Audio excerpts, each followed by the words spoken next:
با درود.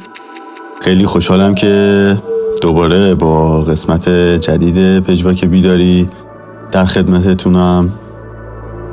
اول از همه دوستایی که به من لطف داشتن و با پیام‌های محبت آمیزشون من رو حمایت کردن و از این طریق به من انگیزه دادن، واقعا تشکر بکنم و همچنین خوشحالم که میتونیم همراه خوبی برای همدیگه باشیم.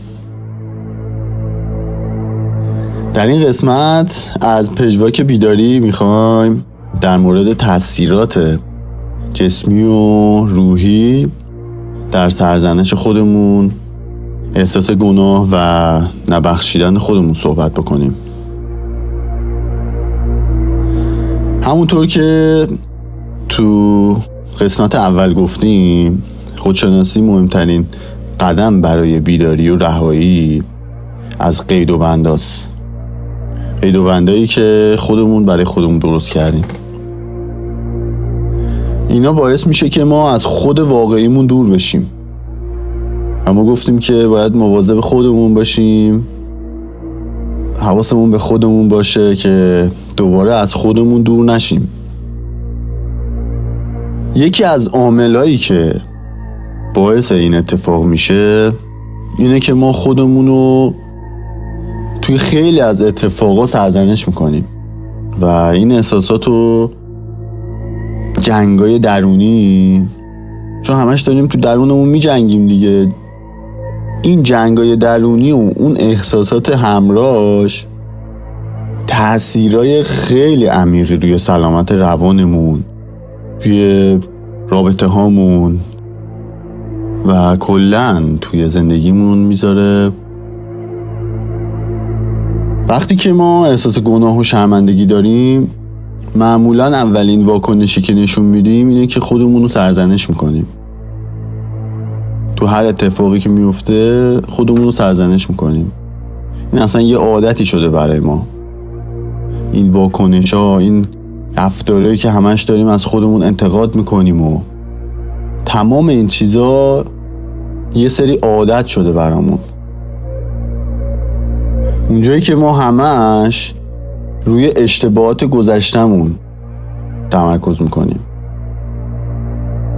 با این صحبت ها همش داریم خودمون رو سرزنش میکنیم، محکوم میکنیم و اینا همش باعث میشه که ما اون اعتماد به نفس و عزت نفسمون رو از دست بدیم و نتونیم رشد کنیم.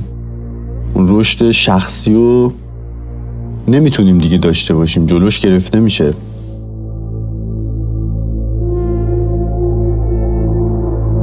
خیلی از مشکلات ما از سرزنش خودمون میاد، از احساس گناه. همش داریم خودمون رو جریمه میکنیم، محکوم میکنیم. سرزنش خودمون میتونه باعث مشکلات روانی مثل اضطراب و افسردگی ما هم بشه. احساس گناه برای کارهایی که تو گذشته کردیم اصلا مثل یه سمی میمونه که افکار منفی رو پرورش میده و اون عشق و عاطفه رو نسبت به خودمون ضعیف میکنه. ما باید هر طور که شده سعی کنیم که خودمون رو ببخشیم. هر اتفاقی هم که افتاده باشه برای خودمون ارزش قائل باشیم. اگر ما به این اتفاق درست نگاه کنیم میتونیم حتی ازش درس بگیریم و این اتفاقا حتی باعث رشدمون هم میشه. این حس مسئولیت پذیری به ما قدرت بیشتری هم میده. ما بدون این پروسه خیلی ضعیفتر میشیم و از اشتباهات گذشتمون نمیتونیم جلوتر بریم و درس بگیریم، همونجا گیر میکنیم و اصلا کلن از مسیر زندگیمون خارج میشیم. اون اهداف و آرزوهامون کلن فراموش میشه، راهش عوض میشه. درگیر یه موضوعی میمونیم و این رسوب میکنه تو درون ما، تو وجود ما. یه موقعی هستش امکان داره توی لحظه‌ای از زندگی، امیدوارم که همیشه شاد و سرحال و سرخوش باشی، تو همون سرحالی و سرخوشی و شادابی یه موضوعی که شاید خیلی هم قدیمی باشه یهو یادت میاد و تمام این خوشحالی‌ها و سرخوشی‌ها به یه احساس یأس و ناامیدی و یه حسای خیلی بدی تبدیل میشه. به خاطر اینکه توی اون اتفاق خودمون رو سرزنش کردیم کورکورانه و از اون اتفاق احساس گناه داریم و به جای اینکه درست به این قضیه نگاه بکنیم، مسئولیت پذیر باشیم و ازش درس بگیریم، ازش فرار کردیم، ولی همونطور که سعی کردیم فراموشش بکنیم، از ذهنمون سعی کردیم فراموشش بکنیم ولی اثرش توی وجودمون رسوب کرده و هر لحظه امکان داره این خودشو دوباره نشون بده و دوباره همون حس و حالا دوباره زنده بشه.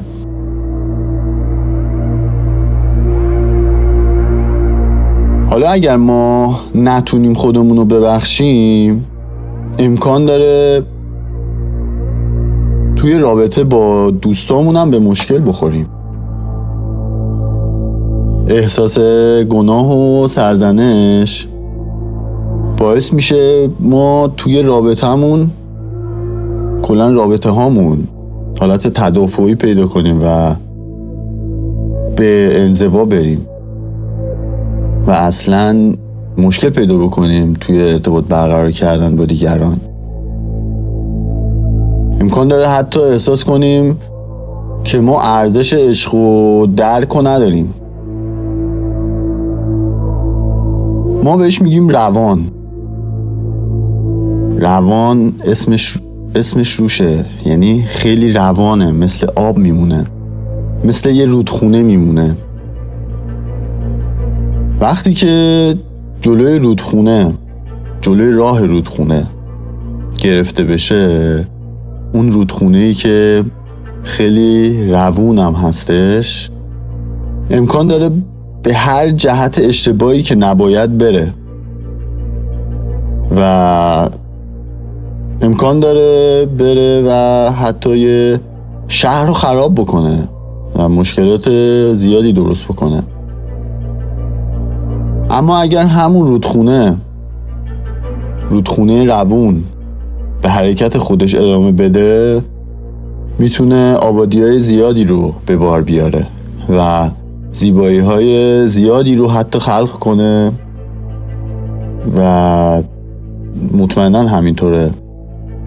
روان ما هم همینطوره. یه چیز کوچیک، یه اتفاق، یه مسئله کوچیک این روان ما رو میتونه از مسیر خودش خارج بکنه و به هر طرفی که دوست داره میتونه بره، با خودش ببره و خیلی هم راحت براش راه باز میشه، اون جایی که نباید بره میره. ذهن ما با بدن ما ارتباط خیلی قوی هم داره.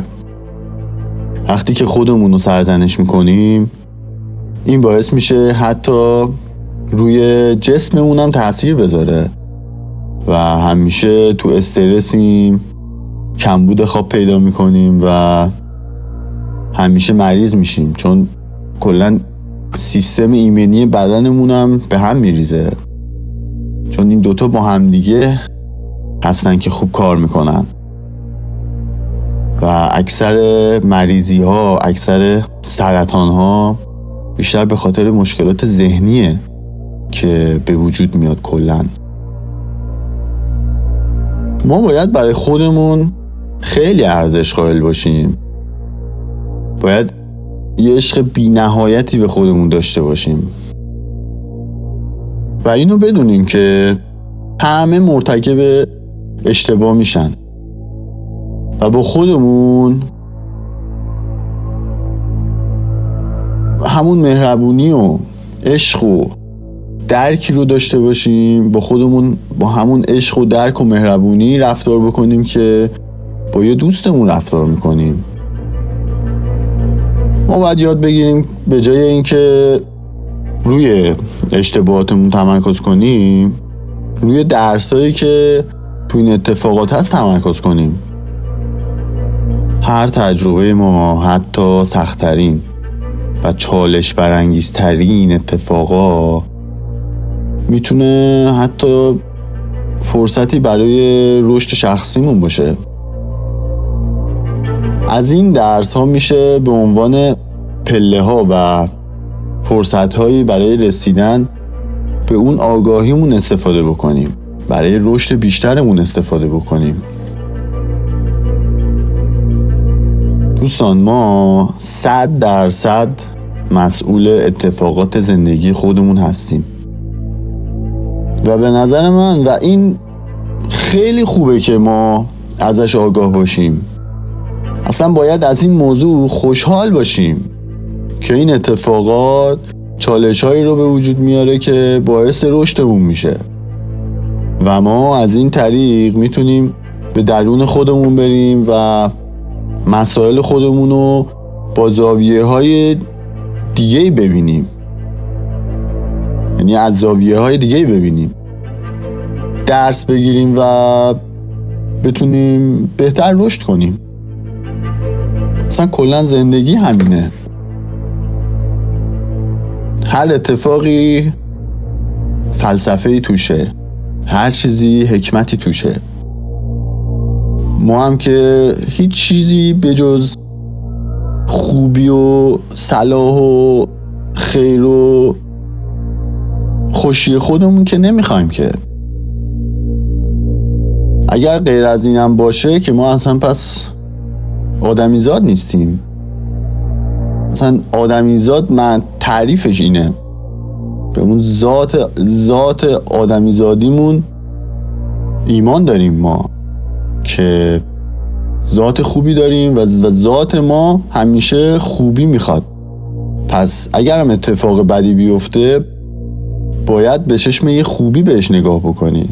توش 100% اتفاقایی هستش که میتونه به رشدت کمک بکنه، چون باید این اتفاقا بیفته تا رشد بیشتری داشته باشیم.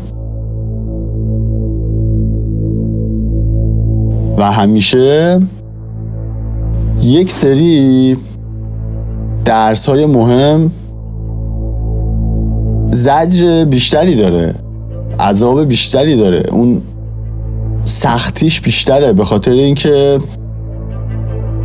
مهمه. یه چیزی توش هست، یه درسی توش هستش که خیلی مهمه و از طریق این سختیه و اون درده و زجره، رنجه، میتونی، یعنی دلیلش میتونه این باشه که فراموشش نکنی، چون خیلی مهمه.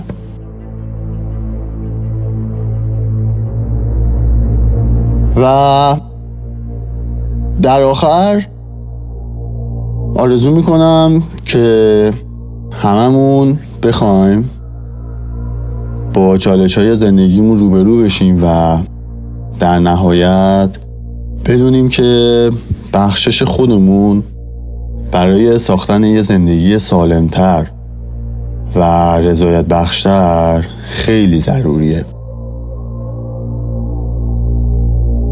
ممنون از شما که به من گوش دادید. به زودی دوباره در خدمتتون هستم و بدونید که دلمون همیشه پیش همه. تا بعد، خدا نگهدار.